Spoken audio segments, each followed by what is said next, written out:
Je m'appelle Luis Camara. Oui, je quitte la Côte d'Ivoire à cause de la guerre. Je m'appelle Djaye, nom de famille c'est Ba. Je m'appelle Wamba Patrick. Aujourd'hui j'ai 28 ans. Je m'appelle Amir.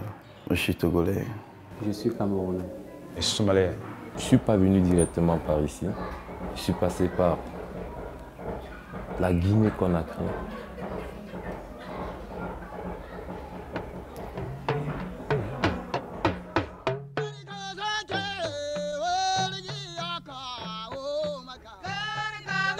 Le projet qui a débuté en 2009 avait une visée en santé mentale.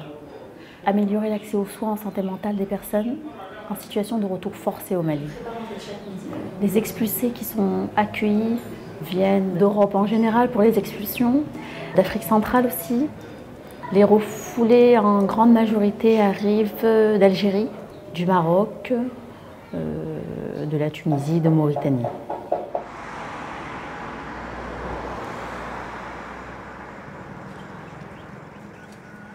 Je m'appelle Amadou Koulibaly. Je suis un expulsé de France. J'y ai séjourné pendant 7 ans. J'ai commencé par le nettoyage et j'ai évolué dans ça. Je me suis un peu perfectionné en informatique. Malheureusement, je n'avais pas de papiers et j'ai été expulsé. Moi, mon objectif, c'était de venir en aide à la famille, à mes enfants. Et dans les études, Dieu merci, ils sont devenus des super, ils sont plus forts que moi.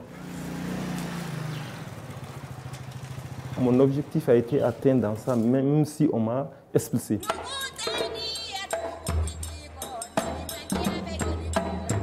Depuis 2009, Médecins du Monde a commencé avec un partenaire, qui est l'AME, donc l'Association malienne des expulsés.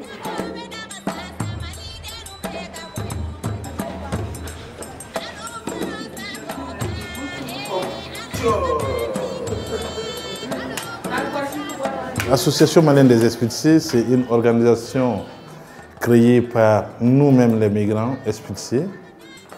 L'AMI a 2 volets, l'aide humanitaire d'urgence et la défense des droits des migrants. En 1996, il y a eu beaucoup de Maliens expulsés dans le monde entier. L'exemple, c'est qu'ils étaient en France, qui s'occupaient de l'église Saint-Bernard à l'époque.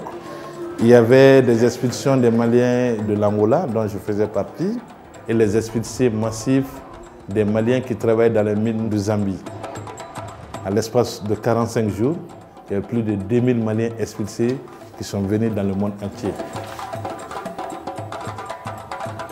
Depuis 2009, il y a un travail qui est fait avec les migrants, mais rien n'a été capitalisé, on n'a aucune donnée. On a élaboré des questionnaires qu'on a remis à chacune des associations, à administrer à tous les migrants qui sont accueillis.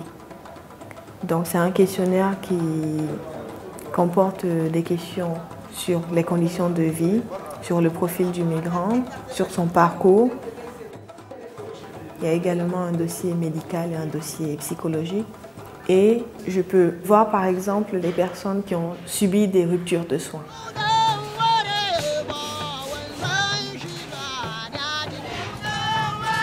L'accès aux soins au Mali, d'abord, il n'est pas discriminant.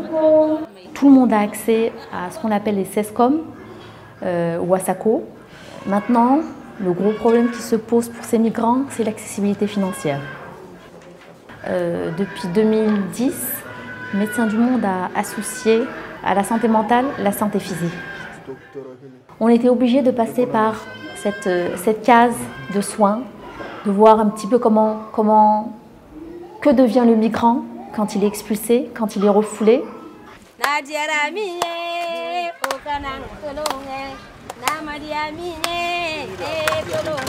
Le fait que dans la culture malienne, nous, on trouve normal de partir, on trouve normal d'accueillir les gens.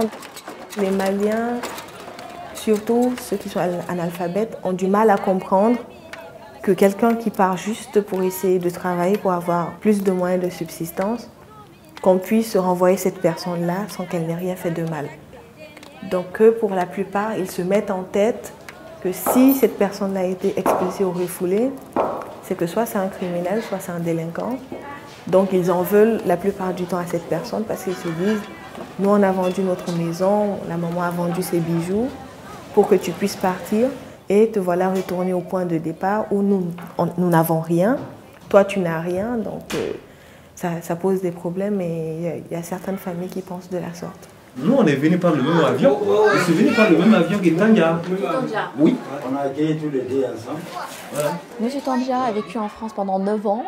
Il était dans une procédure au début de demande d'asile qui a été refusée et ensuite de régularisation parce qu'il avait entendu dire que s'il est resté sur le sol français pendant 10 ans, il pouvait être régularisé.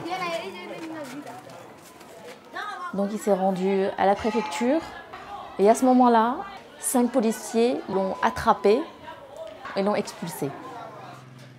Il est arrivé à Bamako sans un sou, sans un bagage. Tout le village, même sa famille, l'ont très très mal accueilli. On a même demandé à sa femme de quitter ce clochard. Vous savez qui vous êtes. Vous savez ce que vous avez pu donner. Quels ont été les espoirs que vous aviez.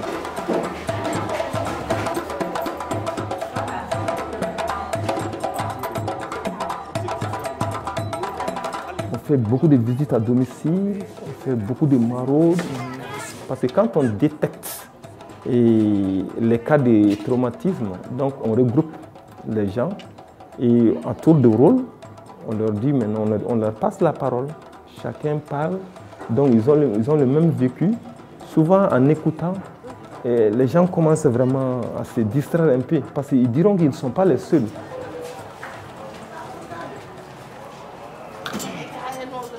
Je n'ai rien fait. J'étais seulement travaillé. Ils m'ont envoyé en communication, enquête qui était concernée. Je ne sais pas qu'est-ce que c'est. Wow, comme mon patron il m'a fait le contrat pour que j'ai déposé la préfecture pour qu'il me donne le papier. C'était la préfecture pour voir les papiers. Les policiers m'avaient arrêté à la préfecture. Après, ils m'ont détaché, ils m'ont collé comme un colis, quoi, tu vois. Ils m'ont porté comme un sac, ils m'ont donné le vol. Ils m'ont envoyé ici. J'ai dit que je veux partir. Pourquoi vous mettez des mulettes?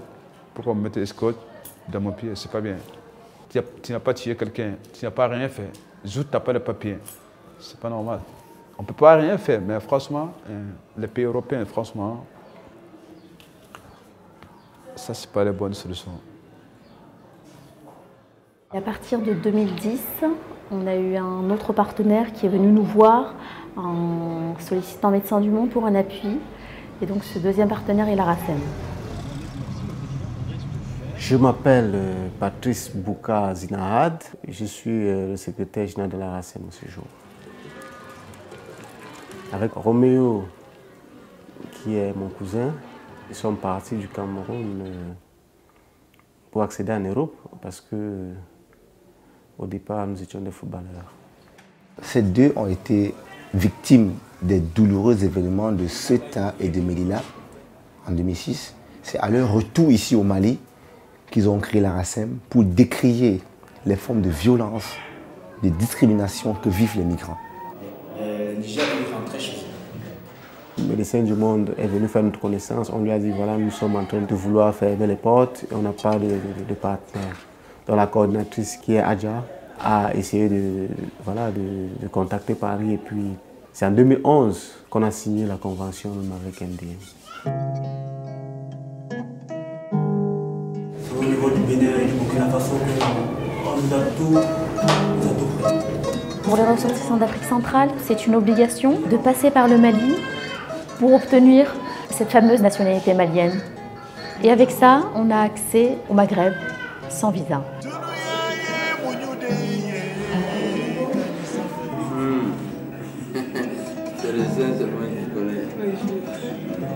Flore, c'est une migrante qui a été refoulée d'Algérie, qui est entrée un petit peu dans les réseaux de prostitution, qui est tombée enceinte. Elle a fait des jumeaux. Malheureusement, l'un des jumeaux est décédé. Donc elle est là avec l'autre. Quand tu es une femme, tu es exposée au viol, tu es exposée au vol, tu es exposé à toutes les tracasseries. Moi, je suis partie de mon pays, j'allais en Europe. J'ai été victime d'arnaque. C'est le guide qui m'avait dit qu'une fois à Bamako, je vais lui remettre l'argent pour m'établir un passeport malien. Il m'a dit que ça allait prendre un mois. J'ai dit, mais on va prendre une chambre d'hôtel. Comment on va faire pour payer cette chambre d'hôtel? Il dit, dans les chambres, dans les hôtels, il y a des maisons closes où je pourrais me prostituer pour gagner de l'argent. J'ai dit non.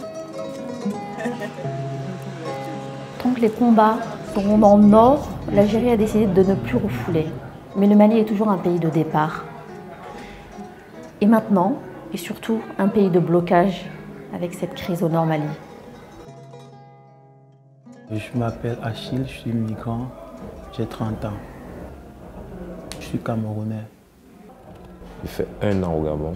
J'ai fait le Niger, j'ai fait le Tchad, j'ai fait le Nigeria, Bénin, Togo. Je suis sorti parce que la connexion des villes du Cameroun était un peu plus difficile.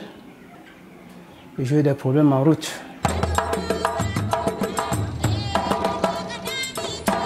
L'évolution un petit peu du projet, c'est d'aller à la rencontre de ces migrants. Faire un petit peu, comme on parle de psy qui traîne, faire un petit peu l'intervenant qui traîne dans des lieux, dans des ghettos, dans des gares. Mon nom c'est Christian, mon prénom quoi. Mais mon nom c'est Moutngui Christian. Là où nous vivons, tout ce monde-là, ce sont mes grands frères. Je suis le plus petit, le plus vaillant. Ils ont préféré que c'est moi qui sois le président. Ils sont passés par un vote, m'ont nommé président. Président des Camerounais vivants au Hall de Bamako du Mali. On nous a dit plusieurs fois, ce n'est pas un dortoir, ce n'est pas un hôtel, c'est un marché public. Ils ont même appelé là où nous dormons le nid des bandits. Juste parce qu'on voit des gens monter l'escalier pour aller dormir dans les magasins sales.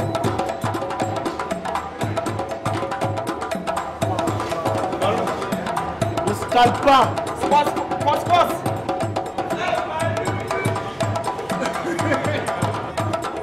Là où on vit, à chaque moment, il y a les policiers qui viennent nous foutre la merde. Dernièrement, je suis allé faire près de 2 semaines en cellule. Il a fallu que les gars se concèdent pour avoir un peu d'argent pour finir me sortir. Je n'ai rien fait, je n'ai pas tué, je n'ai pas volé.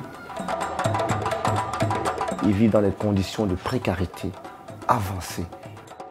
Pour moi et pour la RACEM d'ailleurs, ça fait 2 ans qu'on bagarre pour ça. C'est qu'ils essaient d'avoir une prise en charge sanitaire, qu'ils aient la nutrition et qu'ils aient un hébergement. Aujourd'hui, ce sont ces migrants isolés, ces migrants bloqués. Et il y a aussi, avec toute cette problématique du Nord Mali, une population qui est venue demander de l'aide parce qu'ils sont complètement démunis.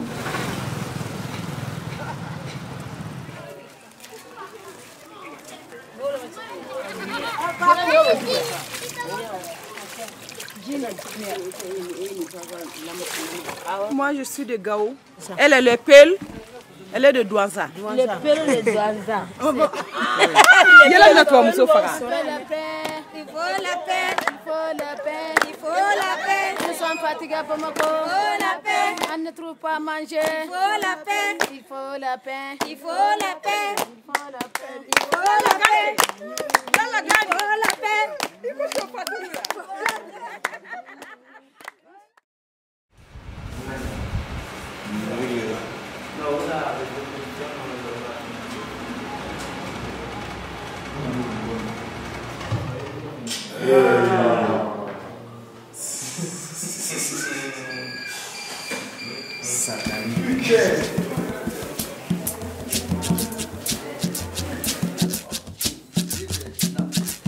Le dimanche, pour nous, c'est le seul moment où même tous ceux qui travaillent peuvent se retrouver autour du ballon rond.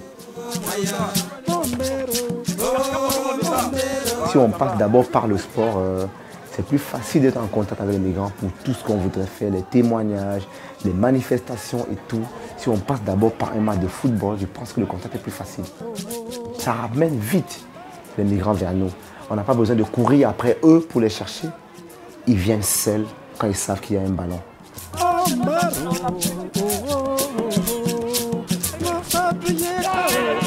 Je suis parti du Cameroun pour 2 buts. Le premier était d'aller jouer au ballon, d'accéder à l'Europe pour pouvoir jouer au ballon. C'est toujours le football qui est dans ma tête, puisque j'ai laissé l'école, c'est pour le football. J'ai quelqu'un qui pouvait être comme un manager pour moi, qui pouvait trouver une équipe.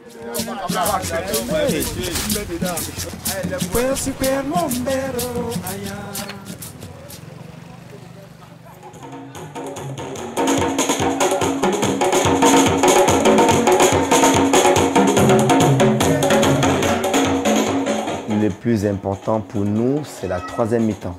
La 3e mi-temps, c'est le moment de discussion, de débat, de recueillement. C'est ça la 3e mi-temps, autour d'un verre, dans un maquis, avec la musique. C'est le moment où on se retrouve un peu chez nous.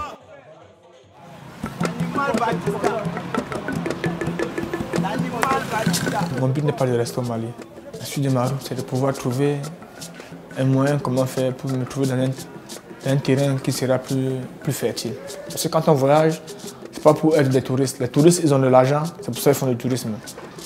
Quand on voyage, c'est parce que tu as quelque chose dans la tête que tu peux faire. Et que tu sais que là où tu t'en vas, tu vas le faire là-bas.